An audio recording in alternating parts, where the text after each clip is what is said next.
오늘 청년들이 그렇게 왔으니까요. 청년들이 제일 잘할 수 있을 것 같은 이야기로 시작하려고요. 오랜만에 중학교 수준의 국어 공부 좀 하겠습니다. 소설에는 시점이 있는 것 아시죠? 여러 가지 시점이 있습니다. 먼저 1인칭 주인공 시점이 있어요. 그죠? 예. 주인공이 보는 시점으로 이렇게 이야기하는 거, 그게 1인칭 주인공 시점입니다. 우리가 알고 있는 김유정의 동백꽃이 이 시점으로 서술됐습니다. 다음은 1인칭 관찰자 시점입니다. 주인공이 아닌 이야기 속에 들어가 있는 한 사람이 그 사람이 보는 대로 이야기하는 겁니다. 우리가 잘 아는 것은 사랑 손님과 어머니. 청년들이 많이 왔으면 제가 성대모사 좀 하려고 그랬는데, 나는 금년 6살 난 처녀애입니다.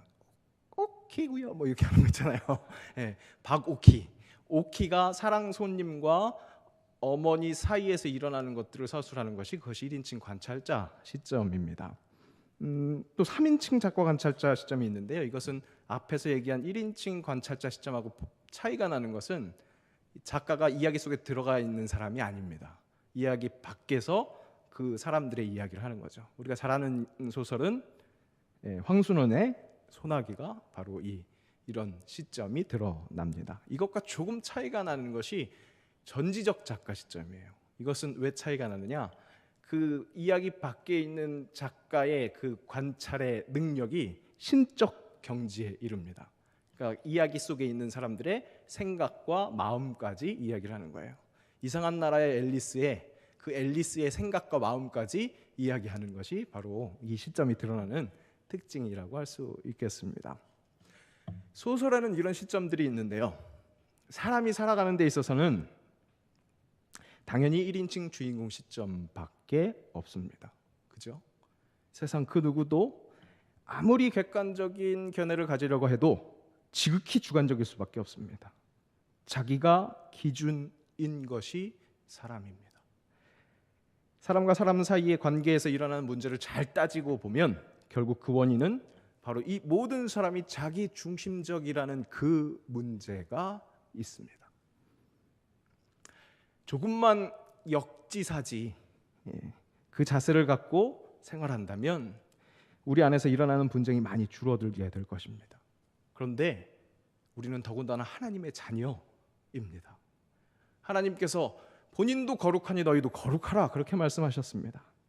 거룩하신 하나님의 자녀이니까 그와 같이 거룩한 것, 그리스도의 장성한 분량까지 이르게 되는 것, 그렇다면 우리는 역지사지도 넘어서 하나님이 보시기에 이것은 어떤 것일까?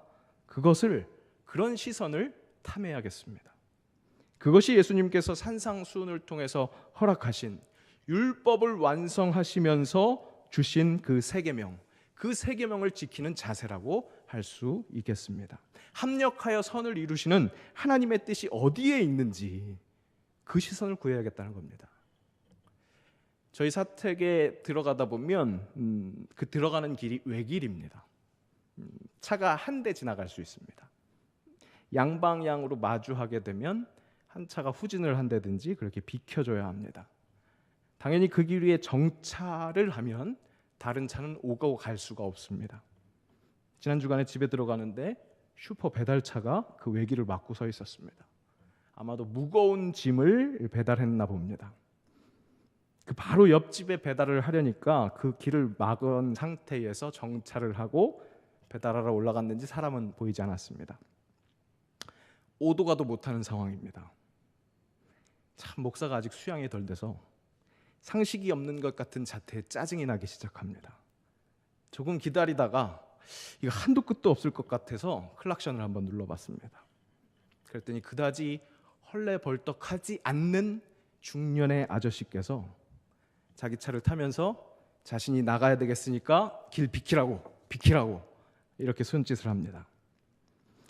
길을 막고 있었던 본인이 한 일에 대해서는 미안한 기색이 전혀 없습니다.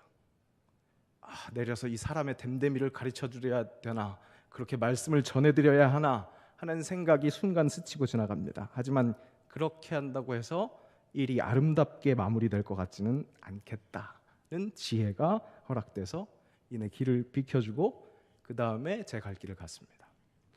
계속 정의감에 이 꿈틀거리는 그 화를 애써 누르면서 생각해 봤습니다. 먼저는 역지사지입니다. 중년의 아저씨가 무거운 짐을 나르느라고 힘드셨겠지. 조금 힘들지만 길을 막지 않고 적당한 곳에 주차를 하고 배달을 하기엔 좀 힘드셨겠지. 쉬운 일이 아니셨겠지. 날이 덥잖아. 그렇게 이해하고 이번에는 내 상황을 한번 생각해 봤습니다. 더운 날씨라서 차에 에어컨을 빵빵하게 켜놓고 있었습니다. 그다지 급한 일도 없었습니다. 그분의 상황을 이해하는 내 모습이 훨씬 수월하고 또 덕이 있었습니다.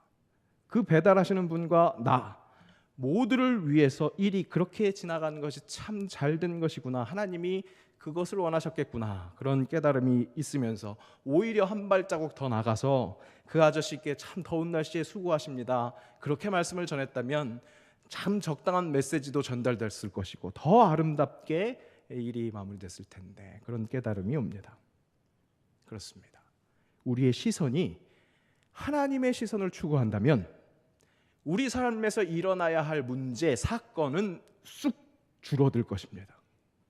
오늘 본문에 하나님은 에스겔에게 그 하나님의 시선을 허락하십니다. 하나님의 시선으로 그의 시선을 끌어올려 주십니다.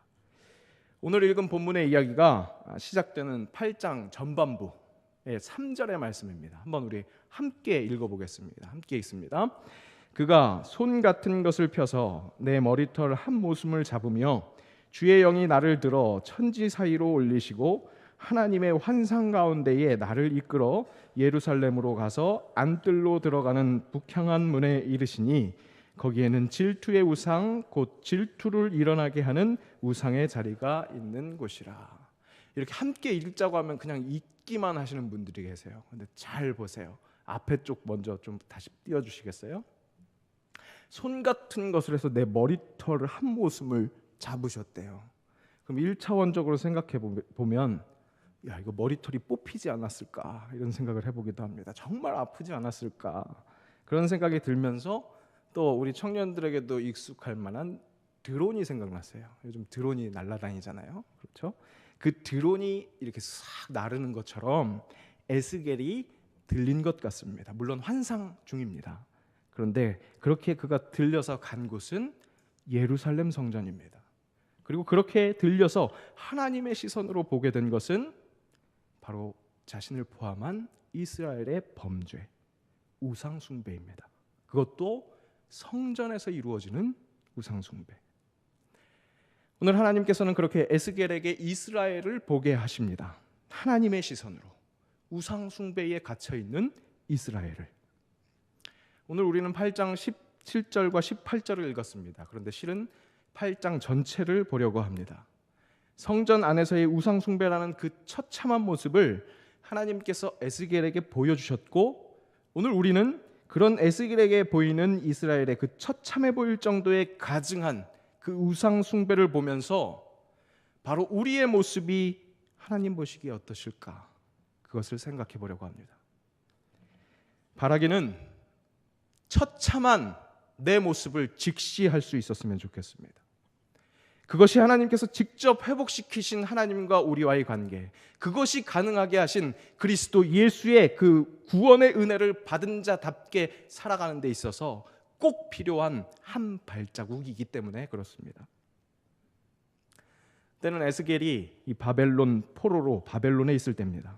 그때 하나님께서 에스겔을 환상 중에 예루살렘 성전으로 옮기신 겁니다. 몇몇 주석가들은 이 환상이 마치 유체 이탈과 같은 현상이었다라고 그렇게 평가합니다. 유체 이탈 아시죠? 육신은 여기에 있는데 영혼이 날아가는 것.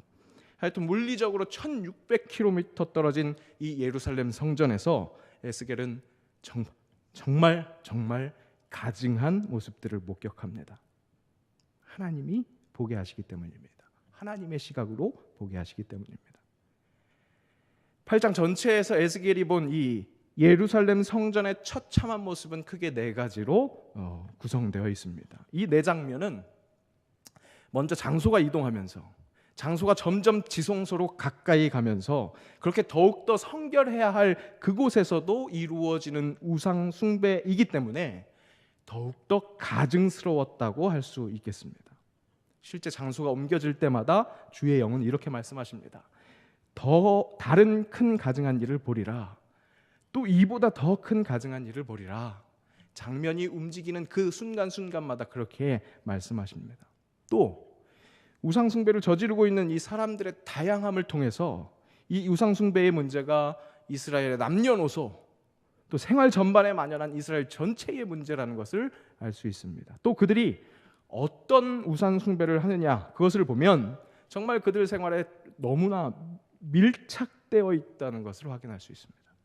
바로 그런 우상 숭배의 양상들, 오늘날 우리의 우상 숭배와 똑 닮아 있습니다. 오늘 우리는 바로 그것을 확인합니다. 가장 첫 장면입니다. 5절입니다. 5절 말씀을 우리 함께 읽겠습니다. 함께 읽습니다. 그가 내게 이르시되 인자야 이제 너는 눈을 들어 북쪽을 바라보라 하시기로 내가 눈을 들어 북쪽을 바라보니 제단문 어기 북쪽에 그 질투의 우상이 있더라. 이 질투의 우상은 아까 우리가 읽은 3절에 더 자세하게 설명됐었습니다. 질투의 우상, 곧 질투를 일어나게 하는 우상이라고 아까 그 자리를 설명하는 데에서 그렇게 소개한 적이 있습니다. 이것은 결국 하나님의 질투를 일어나게 하는 우상이라는 겁니다. 하나님은 질투하시는 하나님이십니다. 구약성경 곳곳에서 그렇게 소개하십니다. 물론 이 질투는 우리가 오해해서는 안 되겠습니다. 감정의 불완전성을 갖고 있는 이 사람의 질투와는 확실히 구분되는 하나님의 질투입니다. 하나님의 질투는 택하신 백성을 향한 열심입니다. 즉 그 택하신 백성을 향한 사랑하시는 마음, 그 열심인데 그 사랑하시는 마음에 배반하는 것이 이스라엘의 우상 숭배라는 겁니다. 근데 여기서 그렇게 하나님의 질투를 유발하는 이 질투의 우상이 이게 정확하게 어떤 우상인지에 대해서는 학자들도 의견이 분분합니다.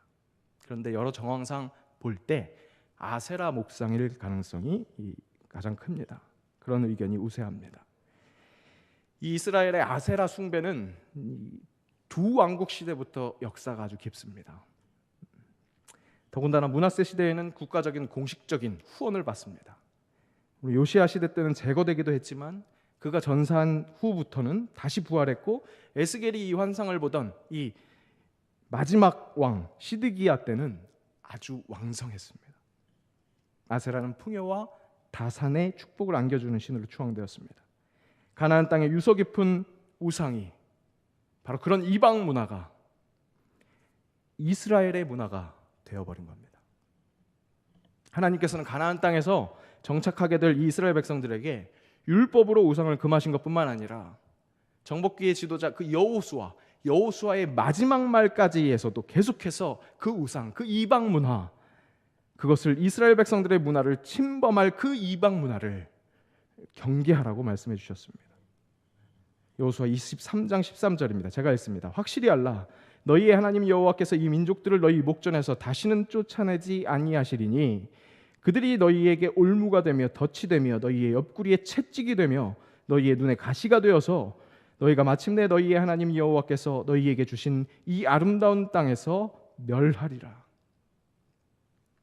거룩함은 구별됨입니다.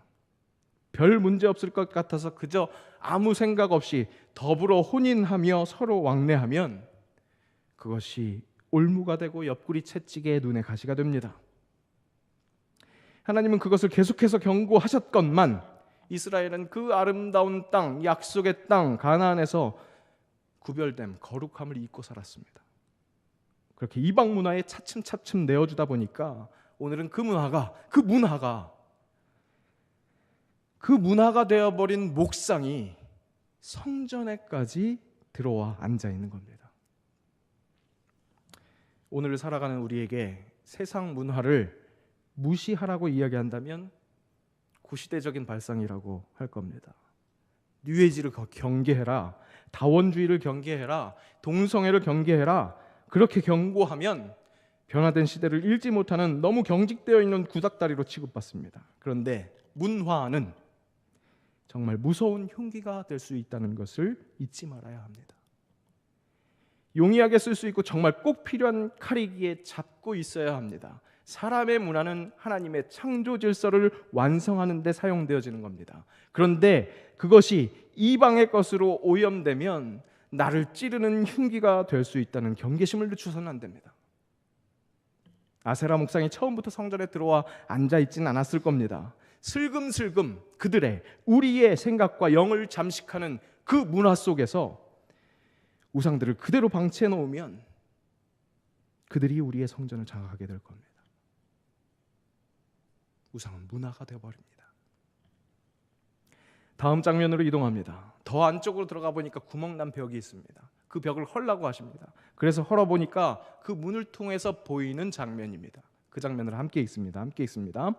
내가 들어가 보니 각양 곤충과 가증한 짐승과 이스라엘 족속의 모든 우상을 그 사방벽에 그렸고 이스라엘 족속의 장로 중 70명이 그 앞에 섰으며 사반의 아들 야사냐도 그 가운데에 섰고 각기 손에 향로를 들었는데 향연이 구름같이 오르더라. 매우 다양한 우상이 등장하고 있습니다. 각양 곤충, 가증한 짐승, 이스라엘 족속의 모든 우상이 사방벽에 그려져 있습니다. 삶의 모든 것이 우상이 되어버렸다는 것을 알 수 있습니다. 하나님께서는 처음에 모세에게 십계명을 주실 때에도 십계명을 통해서 우상 숭배를 경계하라고 그렇게 말씀하실 때에도 사람의 주변의 모든 것, 해 아래 모든 것이 우상이 될 수 있다고 이미 가르쳐 주셨습니다. 출애굽기 20장 4절입니다. 이번에도 함께 읽어보겠습니다. 함께 읽습니다. 너를 위하여 새긴 우상을 만들지 말고 또 위로 하늘에 있는 것이나 아래로 땅에 있는 것이나 땅 아래 물속에 있는 것의 어떤 형상도 만들지 말며 하늘로부터 땅을 지나 저 해적 깊이까지의 모든 것이 우상이 될 수 있다는 겁니다. 우리 삶 속에서 부딪히는 모든 것이 유한한 피조물이기에 우상이 될 수 있습니다. 그리고 실제로도 우리의 삶에 맞닥뜨려 있는 정말 참 여러 가지들이 그것들을 우리는 마치 하나님인 것처럼 그것들에 온전히 목숨을 걸고 살아가고 있습니다. 이런 세상의 모든 것들은 꼭 누구나 부정적이라고 인식할 수 있는 것만 속한 것이 아닙니다.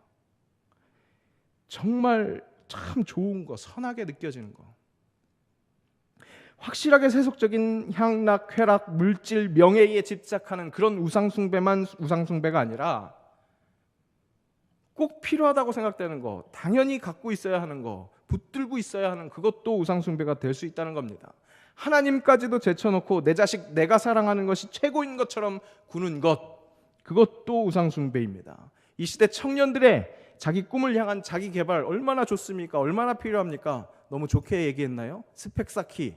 스펙 쌓기도 자신의 입신양명을 위한 그 목표를 위한 것만이라면 그것도 끝이 없는 유한한 우상일 뿐입니다.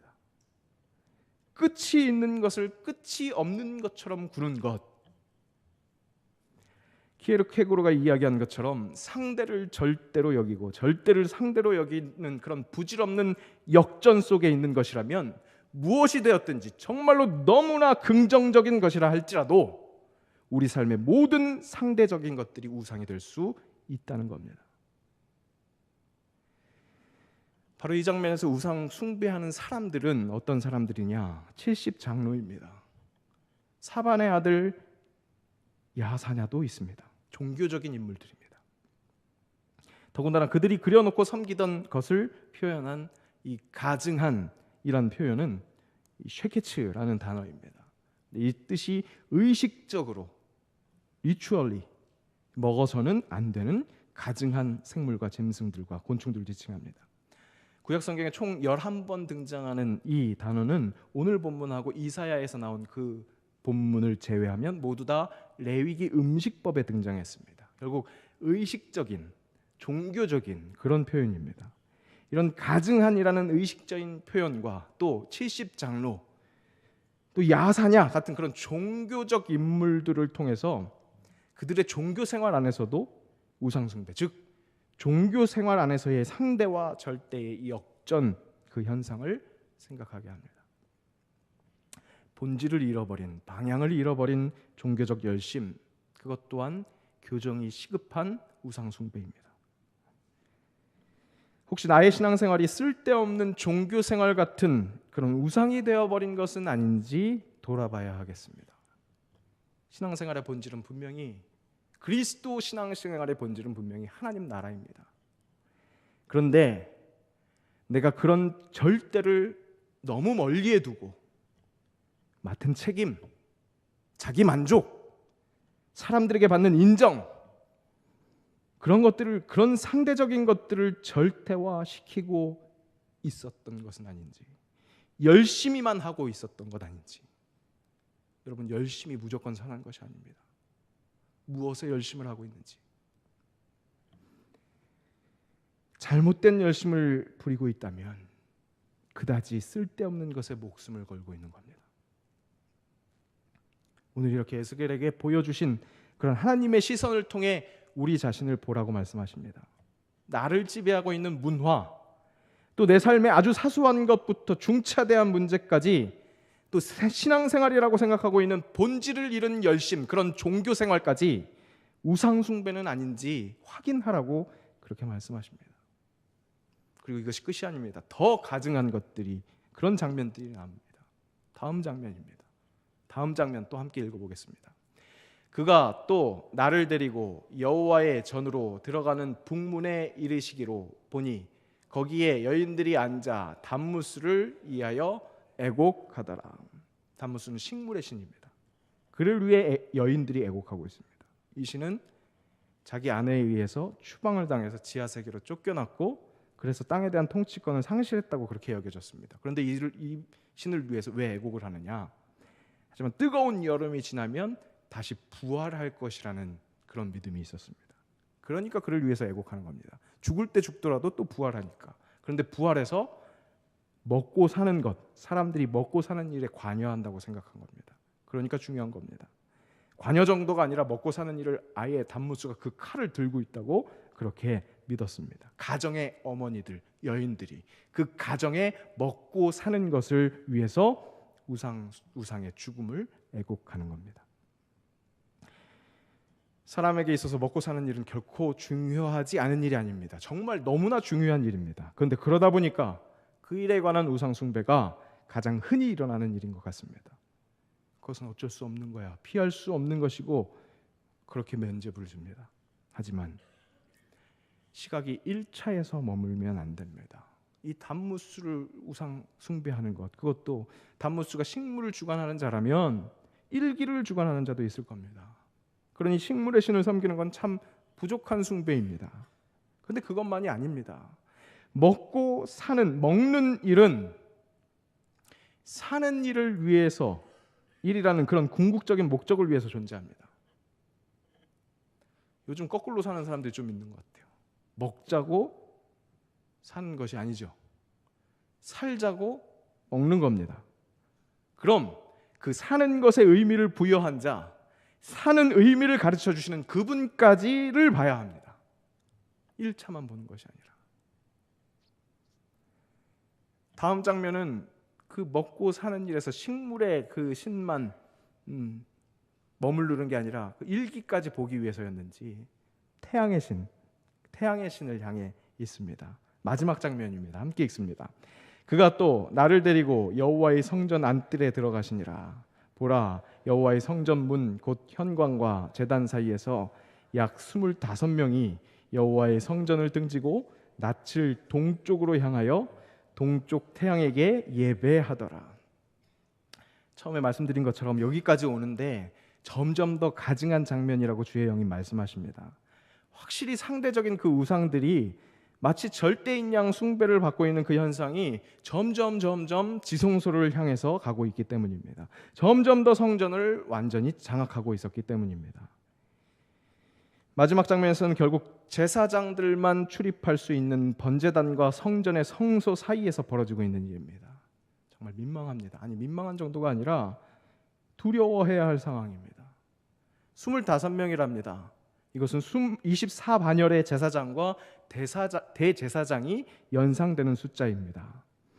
그 누구보다도 오직 하나님만을 향해야 할 그들이 하나님의 영광이 가득한 그 성전에서 정확히 여호와의 성전을 등지고 태양을 예배하고 있습니다. 이스라엘 백성들에게 성전은 신앙의 중심이었습니다.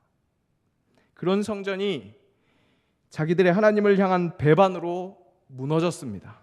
하지만 하나님의 임재는 사라지지 않았습니다. 그리스도께서 자기 몸을 3일 만에 다시 세우셨습니다. 그 회복과 같이 함께할 우리가 거룩한 성전이라고 바울을 통해서 가르쳐 주셨습니다. 그 성전 안에 성령이 함께 계시다고 가르쳐 주셨습니다. 그런데 그런 나 성전에서 나는 어떤 일을 하고 있는 것일까요? 여기저기, 그래서 결국 마음의 중심까지 다시 우상을 가득히 세워놓고 있는 것 아닙니까? 아닙니다 하고 자신 있게 선언하실 분 계십니까? 정말 민망한 것은, 아니 너무나 죄송한 것은 오늘 본문의 이 피폐한 성전에서도 하나님의 영광은 임재하고 계셨다는 사실입니다. 그러니 이 마지막 장면인 성전의 중심 쪽에서도 하나님의 영광이 있었습니다. 바로 그 지척지간에서, 아니 성전이 머무시는 바로 그곳에서 나뭇가지를 코에 두는 가증한 짓을 하고 있는 그런 나이입니다. 이 17절에서 이 표현, 나뭇가지를 코에 두고 있는 이 표현이 정확하게 무슨 의미인지는 잘 알 수 없습니다. 다만 하나님의 영광 앞에서 태양신을 향해서 당당히 돌아서 있었던 그 25명의 행동보다도 더욱더 가증한, 하나님께 욕이 되는 그런 행위였던 것은 분명합니다. 하나님은 이런 이스라엘의 상태를 계속해서 선지자들을 통해서 경고하셨습니다. 그런데 이스라엘이 얼마나 완악했는지 시드기야 왕은 그렇게 예레미야를 통해서 말씀하시는 그 하나님의 말씀에 반해서 노골적으로 예레미야를 핍박합니다. 그래놓고 이런 추악함을 당하게 될 심판은 하나님의 억울한 그런 처사라고 항의합니다. 오늘 우리가 읽은 본문은 이렇게 묻는 하나님의 목소리를 들려줍니다. 내가 보았느냐? 우상 숭배에 가증한 그 모습을 보았느냐? 그로 인해 고통받고 있는 너 자신과 내 환경의 상태를 보았느냐? 하나님인 내가 보는 시선으로 너 자신을 보니까 어떤 마음이 드니? 오늘 본문의 17절의 우상 숭배의 타락함으로 그 땅을 폭행으로 채웠다라고 그렇게 표현합니다.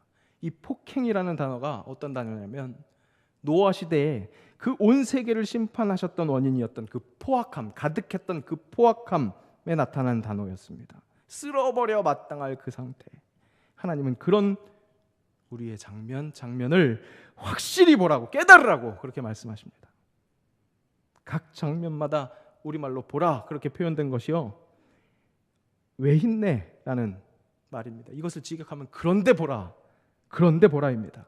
하나님의 영광이 임재하고 있는데 그런데 보라, 그런데 너의 상태를 보라, 우상이 그득한 이 모습을 보라.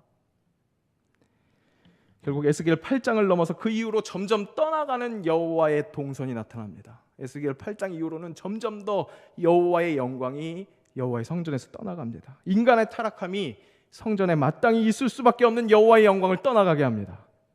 그러니 문제입니다. 겉모양이 무너진 것이 문제가 아닙니다. 진짜 큰 문제는 택하신 백성을 유일하게 살릴 수 있는 유일한 절대 여호와의 영광이 떠나가는 것, 그것이 가장 큰 징계입니다. 망해가는 것, 그런 모양이 문제가 아니라 여호와의 영광이 떠나가는 가장 큰 징계를 두려워해야 합니다. 여러분, 오늘도 하나님은 외치십니다. 그런데 보라. 하나님의 영광과 상종 못할 영 어울리지 않는 우상들이 득실득실한 이 성전을 보라. 이 성전을 보라. 이 성전을 네가 보았느냐?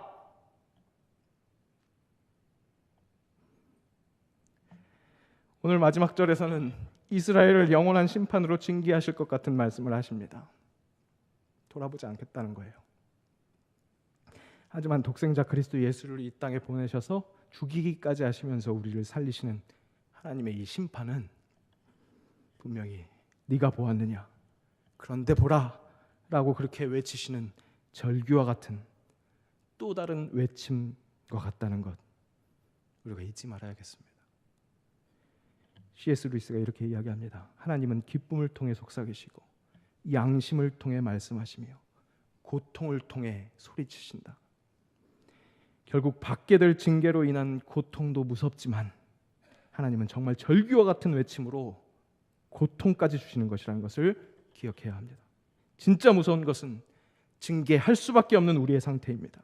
이런 상태를 알지 못하고 징계하려 하시는 하나님이, 사랑의 하나님이 어떻게 그럴 수 있느냐, 난 이 정도면 괜찮지 않느냐 하고 우기는 우리의 상태가 문제입니다.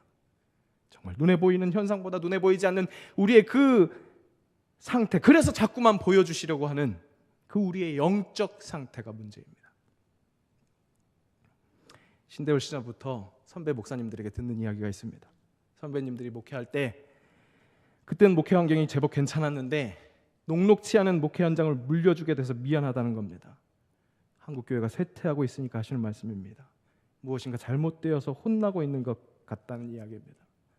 전에 사역하던 교회에서도 목사님이 이렇게 말씀하시더라고요. 나야 이제 보낸 세월에 비해서 감당해야 할 시간이 그렇게 얼마 남지 않았는데, 그렇게 나쁘지 않게 목회 생활을 했는데 이 목사는 어쩔래? 그럼 저는 이렇게 대답했습니다. 예수님 곧 오시겠죠.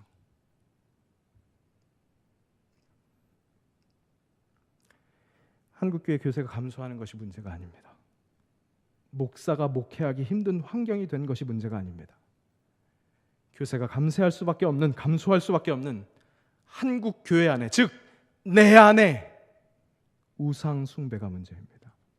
말씀을 통해서 자꾸 보여주시면서 소리치는 하나님의 음성, 네가 보았느냐?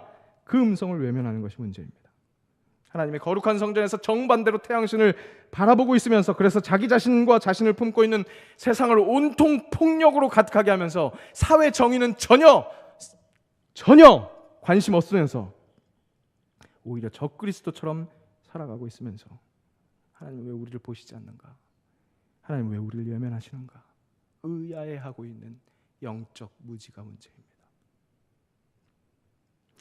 오늘 밤 기도할 수 있기를 원합니다. 우리의 기도를 돌아봅시다. 내 기도가 정말 성전에까지 또 다른 우상을 쌓아가고 있는 그런 기도가 아닌지 돌아봅시다. 내가 하는 간구가 내가 바라는 문제의 해결이 과연 철저히 하나님 바라보게 하는 문제의 해결인지, 아니면 오히려 그 문제가 해결됨으로 더 나태해져서 하나님을 가리게 되는 그런 우상인지, 그것을 돌아보며 하나님이 기뻐하실 간구를 할 수 있기를 원합니다. 오늘 기도 시간 귀 기울여 봅시다. 오늘 함께 기도하기를 원합니다. 제가 마무리 기도하지 않겠습니다. 먼저 함께 기도하기를 원하는데요, 찬양하고 기도하겠습니다. 먼저 찬양하면서 들어보시기를 원합니다. 주님, 그 음성에 귀 기울여서 내 안에, 성전 안에 우상들을 확인하기 원합니다. 무엇을 바라보며 무엇을 간구하고 있었는지 그것을 돌아보기 원합니다. 그 문제들이 하나님을 가리는 것은 아닌지, 그 문제 해결을 숭배하고 있었다는 것은 아닌지, 이 문제를 기도의 자리로 가져옴으로 인해서 진정 만유의 주제이신 하나님을 인정한 것인지, 아니면 하나님을 이용하려 했던 것인지 마음속 깊은 곳에서 보여주시옵소서. 그런데 보라, 내가 보았느냐 말씀하시는 그 하나님의 음성을 듣기 원합니다. 우리 그런 마음으로 그렇게 간구할 때 하나님의 음성, 보여주시는 그 하나님의 음성을 들을 수 있기를 원합니다. 우리 먼저 찬양합니다. 마음이 상한 자를 고쳐주시는 주님, 하늘의 하나님 날 주관하소서. 성령으로 채우사 주 보게 하소서.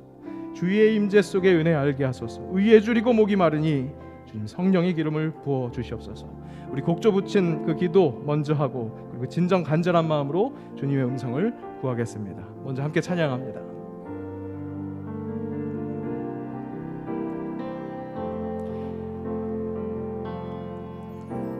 마음이 상한 자를 고치시는 주님, 하늘의 아버지 날 주관하소서.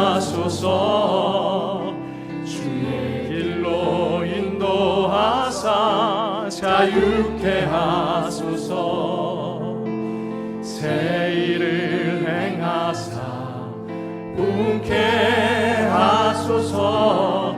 의에 줄이고 목이 마르니 성령의 기름 부소서 의에 줄이고 목이 마르니 내 잔을 채워주소서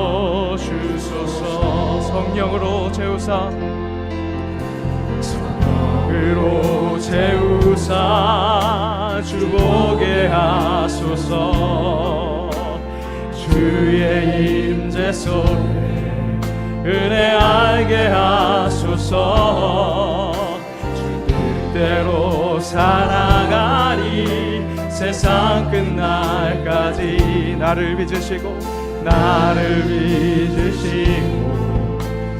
다시 한번 강구합시다. 성령으로 채우사 주보게 하소서 성령으로 채우사 주보게 하소서 주의 임재 속에 은혜 알게 하소서 주 뜻대로 살아가리 세상 끝날까지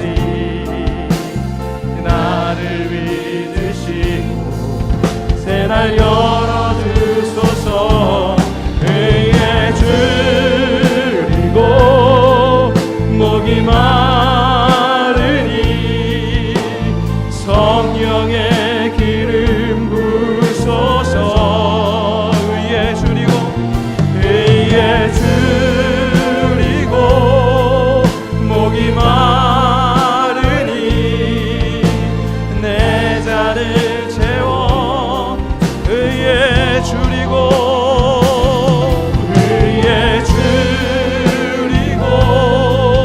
목이 마르니 성령의 기름 부소 의에 줄이고